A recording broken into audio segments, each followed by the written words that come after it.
Hello বন্ধুরা, আমি আপনাদের জন্য একটি গুরুত্বপূর্ণ আপডেট নিয়ে এসেছি আধার কার্ড নিয়ে। তো আপনি যদি একজন আধার কার্ড হোল্ডার হয়ে থাকেন তাহলে এই ভিডিওটি আপনার জন্য খুবই উপকারী হতে চলেছে। আর এই আপডেটটি হলো, আপনার আধার কার্ড সক্রিয় আছে নাকি নিষ্ক্রিয় হয়ে গেছে। যদি সক্রিয় থাকে তাহলে কোনো সমস্যা নেই, আর যদি নিষ্ক্রিয় হয়ে যায় তাহলে আপনি অনেক সমস্যার সামনে পড়তে চলেছেন। এই যেমন আপনি রেশন দোকানে মাল পাবেন না, এছাড়া ব্যাংকিং সার্ভিসও বন্ধ হয়ে যেতে পারে। তো আপনারা নিজেই আপনাদের মোবাইল দিয়ে কি করে দেখবেন যে আপনার আধার কার্ডটি অ্যাক্টিভ আছে নাকি ডিঅ্যাক্টিভ হতে চলেছে। তো চলুন আমি সেই প্রসেসটা আপনাদের সামনে তুলে ধরছি। তো প্রথমেই আপনারা মোবাইলে থাকা গুগল ক্রোম ব্রাউজারটি ওপেন করে নেবেন।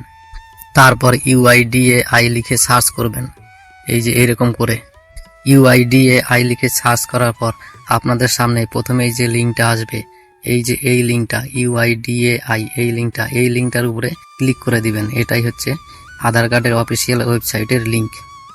এরপর আপনারা এখান থেকে আপনাদের ইচ্ছে মতো আপনাদের ভাষা সিলেক্ট করে নেবেন। আমি ইংরেজি ভাষাটা সিলেক্ট করে নিচ্ছি। এরপরে কিন্তু আধারের ওয়েবসাইটটি কিন্তু পুরোপুরি খুলে যাবে। এই তো খুলে গেছে। এরপর আপনারা আস্তে আস্তে নিচের দিকে নামবেন। নিচের দিকে নামার পর দেখবেন এখানে গেট আধার বলে একটি অপশন রয়েছে, সেখানে দাঁড়াবেন। এই যে দেখেন গেট আধার অপশনটি চলে এসেছে, এই যে এই অপশনটি আমি মার্ক করে দিচ্ছি। এবার আপনারা এই অপশনটির উপরে ক্লিক করে দিবেন। এই যে আমি ক্লিক করে দিচ্ছি, ক্লিক করে আপনাদের দেখিয়ে দিচ্ছি এরপর কি করতে হবে। এরপর আপনারা চেক স্ট্যাটাস বলে একটি অপশন দেখতে পাবেন, সেই অপশনটির উপরে ক্লিক করতে হবে। এই যে এই অপশনটি, এটার উপরে আপনারা ক্লিক করে দিবেন। এবার ক্লিক করে দেওয়ার পর কিন্তু একটি ছোট্ট মেসেজ দেখতে পাবেন, সেই মেসেজটিতে কিছু করতে হবে না, সেটাকে কেটে দিবেন। এই যে উপরে ছোট্ট ক্রস চিহ্ন আছে, সেখানে ক্লিক করে কেটে দিবেন, অথবা কন্টিনিউ ওয়েব এই অপশনটিতে ক্লিক করে দিবেন। ক্লিক করে দেওয়ার পর আপনারা দেখতে পাবেন আপনাদের কিন্তু লগ ইন করতে বলবে, আপনারা লগ ইন করবেন না। এরপর কি করতে হবে আমি বলে দিচ্ছি। এরপর আবার আস্তে আস্তে নিচের দিকে নামবেন।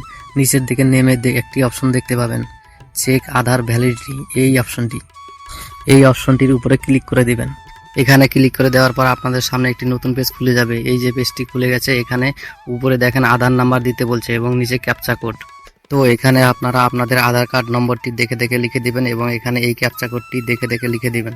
তারপরে এই প্রসিড বাটনে ক্লিক করবেন।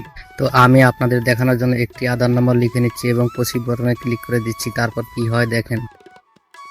তো এই আধার কার্ডটাতে কিন্তু ডকুমেন্ট ভেরিফাই করতে বলছে, এটি না করলে কিন্তু এই আধার কার্ডটি কিছুদিনের মধ্যে বন্ধ হয়ে যাবে। তো এই ডকুমেন্ট আপডেট কিভাবে হবে, এটা কিন্তু আপনারা মোবাইল থেকেও করতে পারবেন, আবার আধার সেন্টারে গিয়েও করতে পারবেন। তো এবার আমি আপনাদের জন্য আরেকটি আধার নাম্বার লিখে সার্চ করব, তারপর দেখব এর স্ট্যাটাসটি কী আছে। এর জন্য আমি ব্যাক করে নিচ্ছি। তো এবার আমি ব্যাক করে নেওয়ার পর আবার সেই চেক আধার ভ্যালিডিটিতে ক্লিক করে নিব। এবার আমি অন্য একটি আধার নম্বর এবং ক্যাপচা বসিয়ে প্রসিড করে দেখছি এটার কি অবস্থা হয়ে আছে।